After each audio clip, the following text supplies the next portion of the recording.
Today, our topic is going to be a topic that has really irritated me for the longest. Do you know that ungodly people, people that don't love God, they will say, judge not, judge not, judge not.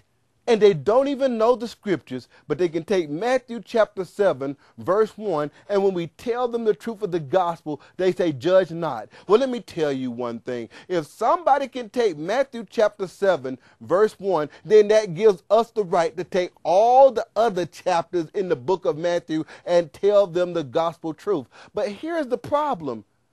We've allowed the ungodly, the ones that don't even believe in these scriptures here, that tell us not to judge. And we're supposed to be the ones that's carrying the truth of the gospel. Let me tell you, that passage says, judge not, that you be not judged. For what judgment you judge, you shall be judged. And why behold the mote that's in your brother's eye and not consider the beam that's in your own eye? Jesus says, thou hypocrite, the one with the mask on. You hypocrite. Why you want to behold the mote in his eye and not get the beam out of your own eye?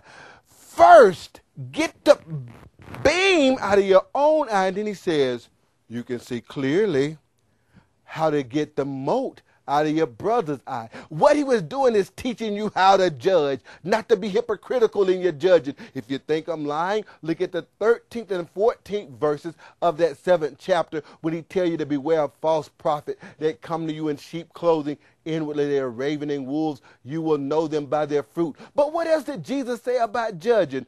John chapter 7, verse 24. Jesus says, judge not according to appearance, but judge righteous judgment. Judge right. You judge. It's not optional. It's a commandment. Not only that, but I heard a woman the other day teaching, you fruit inspectors, you just live the life and other people be fruit inspectors. Jesus said, judge. We ought to make a difference between the light and the dark. We're supposed to make a difference between the wheat and the chaff with our lifestyles.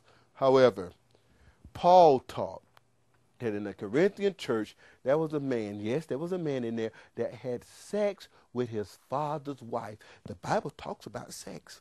It does. It really does. And he said, you people, instead of dealing with this, you are puffed up. You're swollen. And instead of dealing with the issue and where you could have it straightened out, you didn't.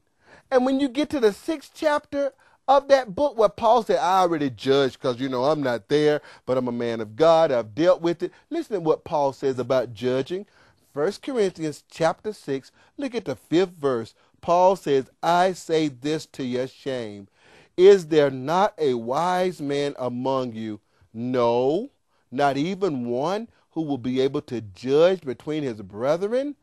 You can't judge? You can't judge between your brethren, and the saints are supposed to judge the world? How do you think that the Jewish people got the Sanhedrin? How do you think they got the 70 judges? How do you think they got the Bet Din? Because when Moses prayed and his spirit was put on those 70, they made judges out of them. Quit letting the ungodly tell you not to judge, and quit yourself not judging righteously according to God's will. Don't let the ungodly stick a dirty sock in your mouth and make you stifle when it's time for you to speak up for the Lord God, who is blessed forever. Amen. This is Tim Merritt, Seeking the Truth Ministry, seekingthetruthministry.podbean.com. Thank you.